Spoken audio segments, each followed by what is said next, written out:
Good morning सभी बच्चों को गुड मॉर्निंग।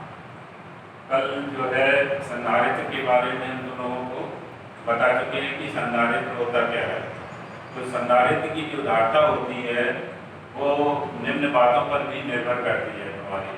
तो संधारित्र की जो प्लेटें होती हैं, दो प्लेटें होती हैं, एक तो उनकी बीच की दूरी पर निर्भर करती है। अगर हम बीच की दूरी को जो है कम कर दें तो उदारता का मान जो है बढ़ जाता है, और अगर हम प्लेटों के बीच की दूरी को बढ़ा दें तो निश्चित रूप से धारता का मान भी जो है कम हो जाता है।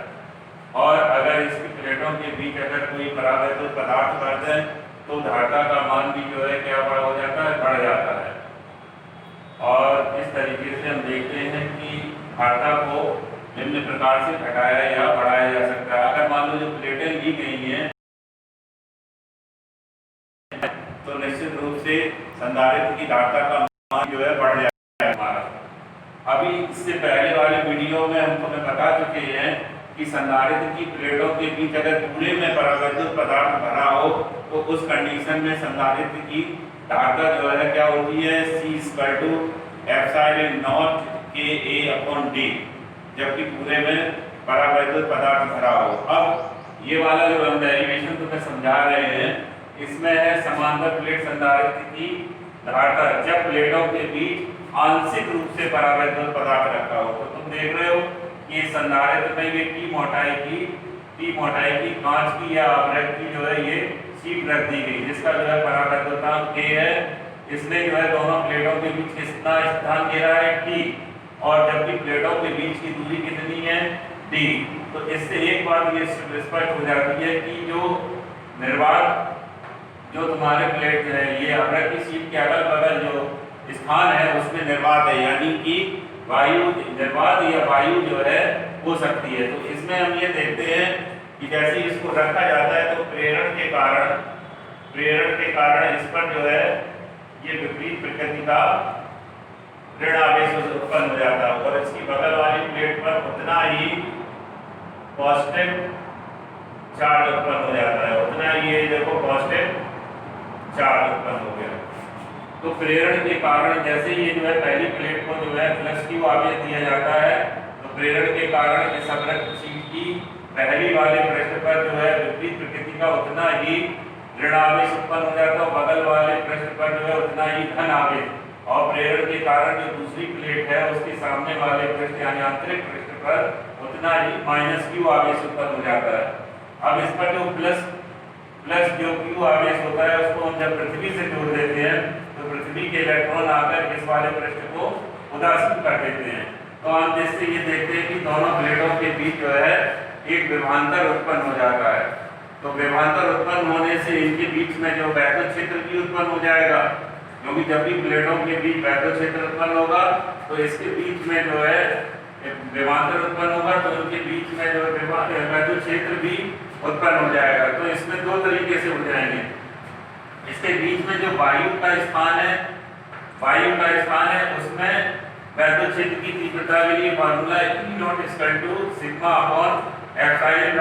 इसमें जो सिग्मा है वो पृष्ठ घनत्व है, और पृष्ठ घनत्व बराबर क्या होता है, आवेश बटे क्षेत्रफल। तो ये आवेश बटे क्षेत्रफल, सिग्मा की जगह हमने आवेश बटे क्षेत्रफल हो गया। ये वायु या निर्वात में उत्पन्न वैद्युत क्षेत्र की तीव्रता होगी तुम्हारी।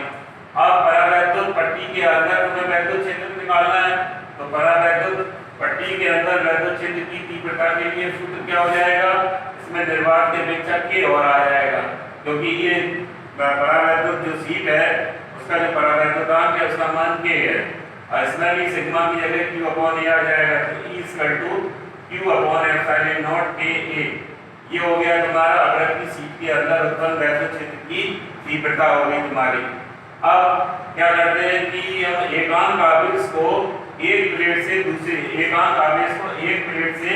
दूसरी प्लेट तक ले जाने में किया गया कार्य प्राप्त करते हैं। तो तुम्हें मालूम है कि जब भी हम जो है किसी आवेश को वैद्युत क्षेत्र में एक स्थान से दूसरे स्थान पर ले जाते हैं तो जितना भी कार्य होता है वो W बराबर क्या होता है, V/Q। सूत्र बराबर V/Q। इसमें Q कितना है, 1 गुना है, तो जो W का मान होगा वो V के बराबर हो जाएगा, अर्थात प्लेटों के बीच उत्पन्न विभवांतर के बराबर हो जाएगा। तो ये किया गया था प्लेटों के बीच उत्पन्न विभवांतर यानी डेल्टा बी के बराबर हो गया। अब तुम्हें मालूम है कि विभवांतर और वैद्युत क्षेत्र की तीव्रता में हमने एक संबंध तुम लोगों को बताया था। तो E equal to delta B upon D, तो delta B equal to E into T. तो उस तरीके से ये विभवांतर equal to E into D, E into D ये निर्वात के लिए स्थान के लिए है और ये परावैद्युत स्थान के लिए है। तो दोनों के कारण ही तो जो है प्लेटों के बीच विभवांतर उत्पन्न हो रहा है। तो हमने ये फॉर्मूला लगा दिया तुम्हारा। अब जो E नॉट और E की जो वैल्यू है वो समीकरण 1 और 2 से इसमें हमने रख दी। तो 1 और 2 से रखने से Q upon epsilon not into A इसमें ये कॉमन आ गया। तो इसको हमने क्या कर लिया, कॉमन ले लिया। तो डेल्टा V यानी कि प्लेटों के बीच उत्पन्न विभवांतर का ये मान निकल आया है। अब हम ये मान लें कि यदि संधारित्र की धारिता C है, अगर संधारित्र की धारिता C है तो धारिता के लिए हमने फॉर्मूला क्या लिखा है, C equal to Q upon delta V। अब डेल्टा V का मान जो समीकरण 3 में है वो इसमें हमने रख दिया उठा के, ये Q से Q कैंसिल हो गया। ये एप्सिलॉन नॉट A जो है पलट के क्या आ जाएगा, ऊपर आ जाएगा। तो इस तरीके से समांतर मध्य संधारित्र की धारिता जबकि उसके प्लेटों के बीच आंशिक रूप से कोई परावैद्युत पदार्थ भरा हो तब के लिए धारिता का सूत्र क्या होगा, C equal to epsilon naught A upon D minus D plus D upon K। ये हो जाएगा तुम्हारा फार्मूला जब आंशिक रूप से प्लेटों के बीच में कोई परावैद्युत पदार्थ रखा हो। परावैद्युत पदार्थ का मतलब कांच की कोई शीट है या रबर की शीट या उसमें विभिन्न प्रकार के जो है अगर परावैद्युत पदार्थ अगर हमने इसकी इन प्लेटों के बीच अगर प्लेटों के मध्य जो है T1, T2, T3, T4, T5 dot dot n मोटाई वाले अगर हम जो है K1, K2, K3, K4 dot dot Kn n माध्यम वाले अगर परावैद्युत पदार्थ रख दें तो उस कंडीशन में इसका जो है फॉर्मूला तुम्हारा क्या हो जाएगा। पहले तो केवल एक ही परावैद्युत पदार्थ की शीट रखी गई थी तब के लिए ये सूत्र, और इसके बीच में जब विभिन्न प्रकार की परावैद्युत शीट T1, T2 आदि मोटाइयों की रख दी जाए तो उस कंडीशन में संधारित्र की धारिता का सूत्र ये वाला लगेगा विभिन्न मोटाइयों वाले के लिए।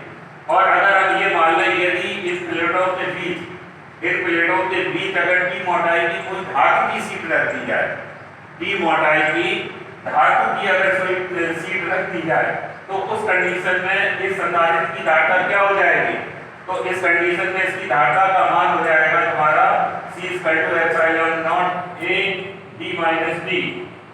क्यों हो जाएगा, क्योंकि इस परावैद्युत के अंदर प्रत्येक बिंदु पर जो वैद्युत क्षेत्र की तीव्रता जो होती है वो E इक्वल टू 0 होती है।